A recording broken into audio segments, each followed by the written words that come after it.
ka dankaafu nee naa ko dinañ ñëw def un rassemblement national à Kaolack te bu soobee yàlla ci lu soriwul dara waaye waxoon naa ko lenn nee naa leen rassemblement boobu bu ngeen defee kilifa mandat de dépôt xam leen ni fii ak semaine prochaine dina am rassemblement foofu Kaolack ñu sant yàlla biñ ko wàccee biñ ko bàyyee noonee nag la ñuy exiger ñi nga xam ne ñoom la ñu téye tey ba tey te ma leen di lim ñi nga xam ne ñi nga Ziguinchor muy ki ñuy wax Demba Diédhiou di Abdourahmane Diallo di Mohamed Mané Babacar Diagne ak ñi des Diourbel muy Ndiogu Diop Ndongo Diop nga xam ne moom kaam moo ci gën a doy waar ak ki ñuy wax Ablaye Fall ndax ñeneen ñaar ñi bàyyi nañ leen dañ leen ne ñu ngi leen di jox ultimatum parce que ñun ñi fi nekk ñëpp ak ñi jotul teew ak ñi génnoon di manifester yëpp dañu war a xam ni ñun ñëpp on est le même corps gis nga bu ngeen engagé wu ci benn direction général du bàyyi soldat soldat du bàyyi général Ousmane Sonko ëppul droit ci liberté que Ndongo Diop moo tax dañu bëgg leen envoyer un message ñoom ñoo ñu des foofu lañ ci war a def yëpp ñu ngi koy def ba léegi ci jël ay avocat ci jàppale leen ñoom ak seen njaboot dama leen bëgg wax ni on ne vous lâchera jamais te dama bëgg ñu xam ni lii manifestation bi avertissement la tant que wàccu ñu leen peut-être semaine prochaine day tombeek 23 juin bi nga xam ne dañu bëgg a def rassemblement exceptionnel pour fàttali Sénégalais que Macky Sall a trahi toutes les promesses du 23 juin amul bu mu ci respecté mais li ci tegu bu ñu génnee ci 23 juin bu dee ñiy wàccu ñu leen parce que amul lan moo war a tax ñu jàpp leen amul dañoo nekk ci réew moo xam ne Macky Sall dafa am justice am dañuy jàpp nit justice fenkal ko ay layal ko wala fenkal ko ay grief ak ay chef yu ñuy yokk kilifa bi ñu koy jàppee ñaari mbir la ñu waxoon ne dafa participer à une manifestation non autorisée ak beneen bu ñàkk fayda dem yóbbu ko retour de parquet démb ñu delloo siwaat ko yokk si ñett parce que suñu paree dañuy woo ministre de la justice mu ne yokku leen ci lii yokku leen ci lii yokku leen ci lii une justice qui crée et qui fabrique des faits et qui fabrique même des preuves pour rek faagagal ay nit loolu mënatuñu ko nangu ci Sénégal moo tax dañu ne tant que libéré wuñu leen dans 2 semaines suñu naree daje fii te dinañ ko def sur l'ensemble du territoire national su dee jàpp na dinañ ko may fu mu noyyee nax na boppam ne war fu ko neex ak suñuy milliards nag dajale ñu ko neex waaye ñun ñu ngi koy xaar fii te ñun xam nañ ni le peuple sénégalais souverain a tourné le dos à Macky Sall depuis très longtemps. Le peuple sénégalais souverain à 80% et avec ñi fi nekk tey muy le regroupement des patriotes du Sénégal ak foo munti bokk ci parti politique. ñiy wax nag ni au-delà de li ñu woote ci ñu libérer les otages politiques dañuy dégmal lu am solo.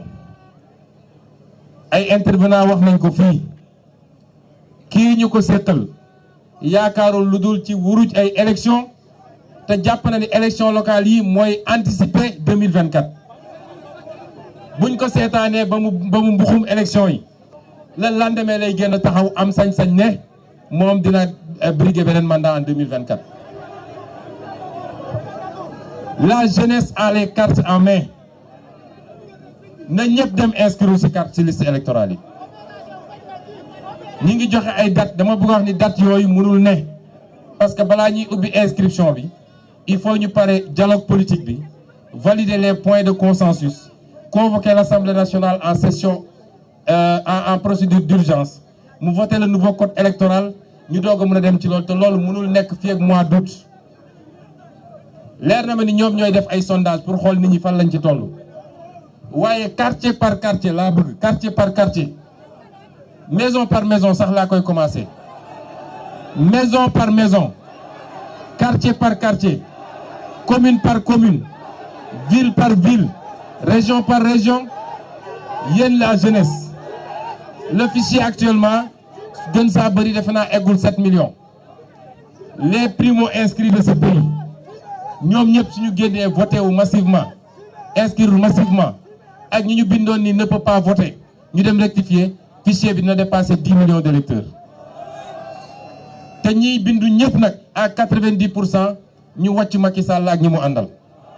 kooku mënatul gagner élection Sénégal du élection locale du législative du présidentielle. Macky Sall est fini, c'est une page tournée. li ma waxoon rek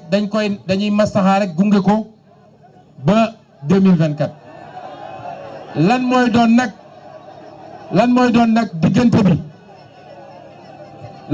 diggante bi ma ngay dépendre ci moom. ñun jàmm rek lañu woote, nit ñi wax nañ ko fii te wane nañ ñu nitu jàmm lañu. toog naa kilifa mu fàttali ma li nga xam ne ci diine wala ci diine islam bi ñu gën a xam ñun ñii ni du lu ñuy doo jóg dem attaquer waaye am nga sañ-sañu défendre. ñun dañoo défendre ba léegi te li fi amoon ba tax ñu défendre bu amoon dinañ défendre nu ko raw téeméeri junni yoon. kon moom mooy nekk nit ñi ànd ak moom nekk nit mu bëgg ñu woo ci leneen nag dinañu fekk ci loolu. su yaakaaree nag day dalal xelam ci tournée ak recruter ay 3000 policiers 3000 gendarmes dem ñu jox ko ay armes mu ñëw su jàppee ni loolu mun na téye un peuple ndax na boppam. rien ne peut retenir un peuple déterminé. régime algérien moo ko ëpp doole fuuf ëpp ko jumtukaay. Kadhafi ko ëppoon doole fuuf ëpp ko jumtukaay. ak beneen Omar El Béchir bi nekk Soudan moo ko ëppoon doole fuuf ëpp ko jumtukaay. keneen ak keneen mais un peuple souverain bu jóg ne doyal na te ñi mu yaakaar ñëpp nag ci peuple bi la ñu bokk. policiers yi ci peuple bi la ñu bokk. gendarme yi ci peuple bi la ñu bokk. la ñuy dund ñoom jafe-jafe yi ñuy dund la ñuy dund. kon su dee loolu lay naxee boppam xam ne ne jum na. kon ñu leen di woowaat ay menaces am yëguñu ko. ñun on n'a pas de leçon à recevoir d'eux. nee na terrorisme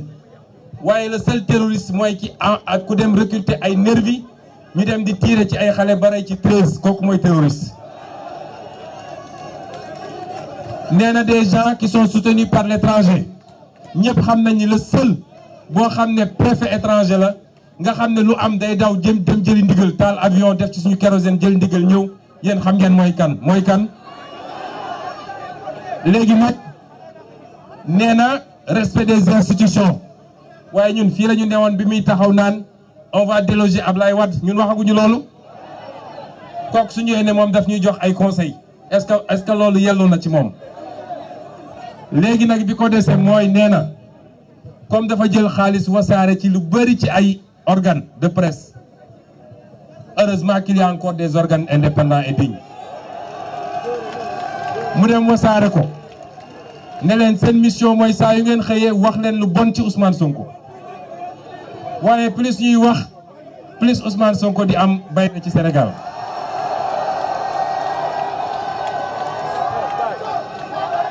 ndax loolu du fi gulet ñu ne loolu doyatul ñu ne léegi comme loolu doxul te ñu gis ni nag am na benn mbir moo xam ne nee nañ ku ñuy wax Mark Zuckerberg moo ko fi créé waaye dafa mel ni yàllaa ko andi rek muy xéwal nee na léegi booboo ko tere nelaw waay dama ne nit dafay am jom te di fàttaliku démb ndax la magie du clic et du clac du man maa ko créé fi damaa ko fi waxoon bi may opposant kon dama bëgg ñu wax ni yéen ñëpp laay waxal sama frère Bougane wax na lu jëm ci nu ñuy dëgmalee élection yooyu M2D du plateforme politique M2D dafa di plateforme boo xam ne dafa dajale ay mouvement citoyen dajale ay parti politique waaye lii woon objectif am dëgg mooy lépp lu jëm ci faagagal démocratie ak lépp lu jëm ci yorin gu ñaaw gu ñu yor réew mi ñu jëlee ko fi waaye acteurs politiques yi ñoom man am naa certitude ni ñi war a ànd nañu ànd ci élection législative yi locales yi te gëm naa ni li ëpp solo ci ñi nekk ci opposition bu soobee kii bind am naa yaakaar ni dinañu ànd te dinañ fi duma Macky Sall ak ñi mu àndal duma goo xam ne dañuy wax 2009 du dara nañ ko teg fële man loolu laa gëm lu ñuy liggéey la nag waaye yéen ñii nga xam ne yéenay ndeyu mbili gi du ñun yéen a nekk ci terrain bi di def porte à porte yéen nekk ci terrain bi di wax ak sénégalais yi lenn rek lañ leen di ñaan na ngeen am confiance ci seeni leader politique xam leen ni lii ñu sumb te ñu daj ci lu ne te ñu ñàkk ci lu ne duñ ko mus a tayle duñ ko mus a yàq duñ ci mus a def loo xam ne lu koy yàq la loolu rek laa leen ñaan li ci des préparé wu leen fagaru leen parce que bu soobee yàlla Macky Sall wiiri wiiri jaare xam nga leen am na ko wax léegi tappale yi muy def yëpp jaru ko parce que wàcc daanoo ci gën a gaaw est-ce que ñun ñëpp d'accord nañu 2024 dina am élection présidentielle kan moo sañ ne fii 2024 du fi am élection présidentielle te dàq élection teewul élection dina am moo tax ñun nañu nekk ci ñu nekk rek di liggéey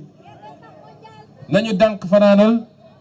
nañu daas fanaanal nañu waajal bu soobee yàlla élection dina am ci réew mi te 2022 bi élection mënul ñàkk man dama wax ko fii léegi je suis député à l'Assemblée nationale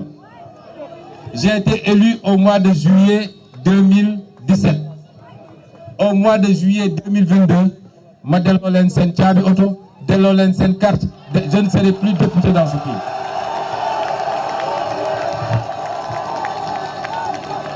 parce que kenn faluma pour 5 ans 1 jour waxuma laa pour 7 ans dañ maa fal pour ma def un mandat de 5 ans bu 5 ans yi jeexee bés bu mu jeexee bés boobu laay pare ñoom waajal nag ànd ak ñi ñu war a ànd lépp ci opposition pour que assemblée nationale bi